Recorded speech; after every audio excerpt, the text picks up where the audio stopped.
Hello everyone, and welcome to Season 6, Episode 35 of Pro Wrestling's Top 50.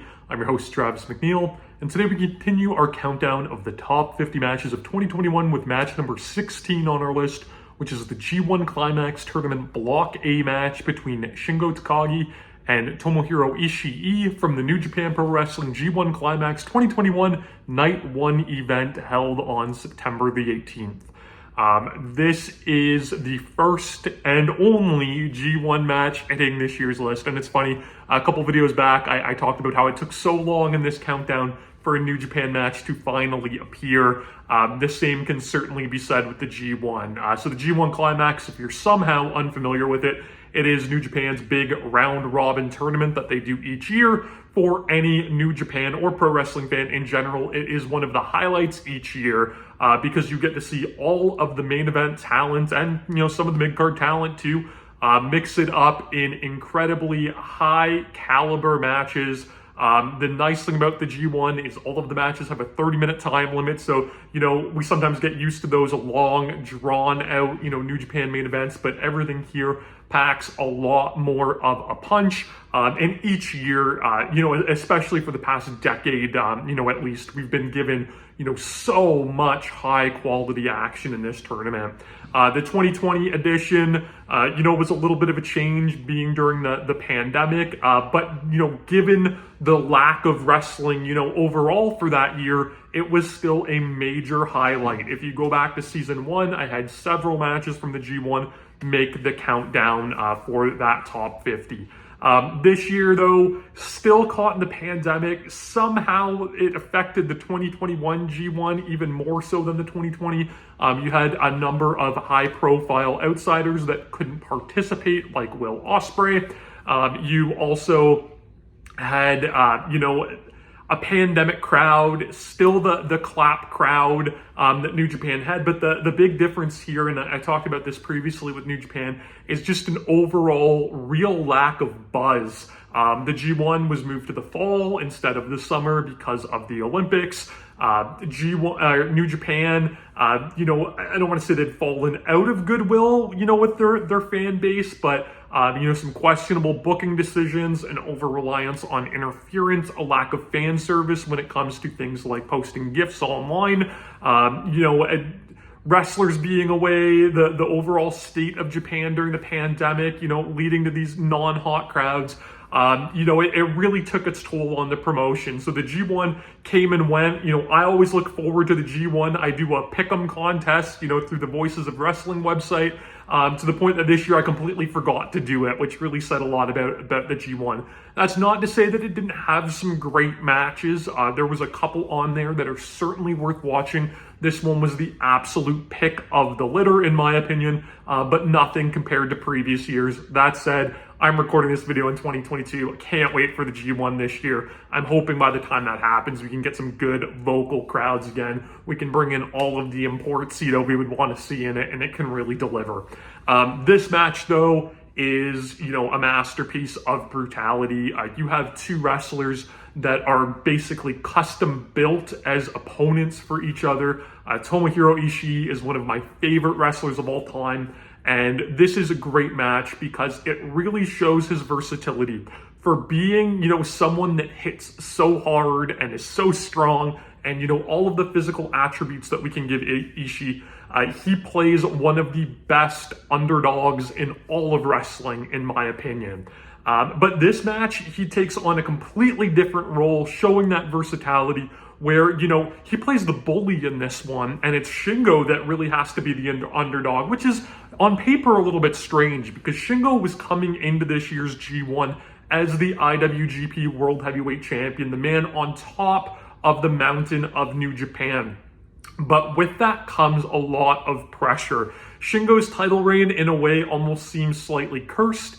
He won the vacant title from Kazuchika Okada when Will Ospreay had to vacate the title due to some health problems, some other issues going on there as well. He won the title. His first big title defense was supposed to be at the Tokyo Dome against Kota Ibushi. Ibushi had to pull out. Tanahashi slid in as a very late last-minute replacement. Being champion during the pandemic doesn't have quite the juice it needs to be. So he was coming into this G1, with a real chip on his shoulder and a real monkey on his back of having a lot to live up to. And commentary, does a really good job at painting that picture. This is night one of the G1, and, they state that this is a big, tough test for Shingo right off the hop, and that the IWGP champion averages 12 points, in the tournament. And what comes in this tournament is, because the champions are in it, even though all of the matches are non-title, beating a champion in the G1 basically all but guarantees that you're going to get a title shot at some point between the G1 and the lead up to Wrestle Kingdom. So it adds even more pressure on the champions, because for any other wrestler in the tournament, they can drop a match and it's not the end of the world. But for the champion, dropping a match can have dire consequences. So Shingo has a ton to prove here, and almost in a way, seems outclassed slightly by his opponent. And that's the story that they really dig into here. It's really compelling. You know what you're going to get from these two. They had 3 tremendous matches before this one. They first met in the 2019 G1 Climax in an incredible match. They had a match in February of 2020 that actually made my season 1 countdown. It was came in right before the pandemic. It was incredible. They had, another great match in the 2020 G1, and here we are back in 2021. So these guys always seem to match up in the G1 together. But, as a fan, I'm here for it. Because the matches are always so good. And in this one, they waste no time. They run at each other like 2 bulls right away. They go into a big forearm exchange. And of course, Shingo establishes, as he normally does in his matches, that he has the power advantage right away by taking Ishii down with a big shoulder block. From there, they go to the floor. Shingo absorbs a whip into the guardrails, no sells it, tries to show his bravado. Again, I talk about that chip he has on his shoulder as being the champion coming in, but he pays for it because he runs into a big Ishii power slam on the floor. And from there, this match is all Ishii. He takes every strike that Shingo can throw at him, and he's no-selling them, and he's leaning into them like he loves to do, just intimidating his opponent. He's dropping Shingo with big chops. He's standing on his head. He's puffing his chest out at him and telling him to come on. Just digging his forehead into Shingo's. He's lighting him up with strikes and chops. He's talking mad amounts of trash. That's not something you see from Ishii a lot. He's a very, stoic, serious wrestler, but, he's talking garbage to Shingo and trying to fire him up and telling him to come on and, disrespectfully kicking him in the head and, all of this stuff. And, Shingo, after all of these failed attempts at dropping Ishii, he really has to go into the underdog playbook, and he, drops him with like an Arn Anderson style DDT where, he kind of fakes him out and drops him. And from there, you really have Shingo playing this underdog role. And it seems like he might not fit in it either because, he is a powerful individual. But at the same time, he still is quite small. Remember, he started in New Japan as a junior heavyweight, which, he seemed like a big junior heavyweight compared to the rest of the roster, but a junior heavyweight nonetheless. So, he can fight from underneath, and it's something that we don't see a lot out of him, but he did an incredible job here.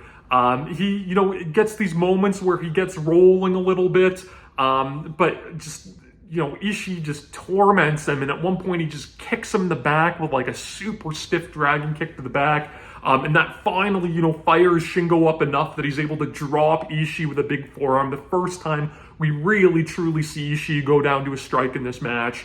There is just so much trading back and forth here. They trade vertical suplexes. They trade backdrop drivers. There's just this amazing moment where after they've sold and traded all of these moves back and forth, Shingo hits a big sliding lariat and Ishii just pops right up and goes to run off the ropes and hit his own, and he just collapses like right into the ropes, unable to absorb anymore. That's, the old saying where, the brain is capable, but the body is unwilling. Just great visual stuff to tie into the fighting spirit that both of these guys have in this match. There's a botch in this match that I feel adds even more to it. And I love that. I mean, yes, wrestling is choreographed and pre-rehearsed, and every way in which you could say it's fake. And sometimes that comes with errors, just like anything. I mean, I make errors in my job. It happens, right? Actors forget lines, and dancers miss steps, and everything like that. Athletes can miss a shot. I could keep going, but that happens with wrestling. But I feel that botches are something that do happen, but it's really, can you take something that was unplanned, that maybe wasn't ideal, but can you craft it into the story of their match? And that's exactly what they do here. So Shingo gets a big superplex, and they really sell that Ishii kind of comes down weird on his arm on this superplex, and he's really starting to sell the arm. And Ishii goes for his own, but he can't get it, and they slip kind of off the ropes. And it just leads to this great moment where, they do a good job on commentary selling it that it's because of Ishii's bad arm. But Ishii is pissed that he couldn't hit this superplex. And he just goes, really deep and starts to fire himself up and be like, come on, I've got this. I can get my arm through this. And he repeats the spot, which, I could be so critical of in independent wrestling a lot, where these deer in the headlights, young, flippy indie wrestlers, screw something up and they go, well, I got to go back and do it because it's part of what we've laid out here. And it's completely, it makes no logical sense that they would do the same spot. But here, Shingo had to work to go back to get that superplex because he had to do it. He couldn't let Shingo one-up him by hitting that move, and he had to prove to himself that he is as strong as he thinks he is, and he can will himself through it, and he can win this match. And it was really good, really powerful stuff where they took, an unfortunate slip on a move, but made it mean so much more than if they had just hit the superplex to begin with. So just really, really cool professional wrestling. We got, a big strike exchange that this thing breaks down into. Shingo hits a flash made in Japan out of nowhere for 2. Ishii tries to come back. Shingo absorbs a big German suplex and hits a sick pumping bomber lariat for 2. He goes for the last of the dragon, which is basically a shoulder mounted, made in Japan. And Ishii counters that into a crucifix bomb, which was just nuts. You don't see Tomohiro Ishii hit moves like that. It was really wild, and again showed how deep into the arsenal both of these guys are willing to go. And another thing that I loved here, because it's so different and so unique, and much like the botch where it adds to everything, they do a ref bump here. And, I'm so sick of ref bumps and interference in wrestling, specifically New Japan. But the brilliant thing is here, and this is something that could be used a lot more in any sort of wrestling, is whenever there's a ref bump in a match, it leads to an opening for interference or cheating or some point of confliction or, whatever, part of this story, whatever overbooking they want to add into this. It always happens. Why is it that the only time a referee ever gets bumped, it's when some shenanigans are going to happen? So they actually do a ref bump here, where Shingo gets rocked from a strike and collides with the referee while he's going down, and nothing happens from it. Eventually, the referee just gets up. Both of these guys have continued to fight. Nobody's taken their time to be wake up, ref, and gotten hit with the title belt or whatever the case may be. And it really puts over the force of these guys' strikes that somebody hits somebody so hard that it sent them ricocheting into the referee.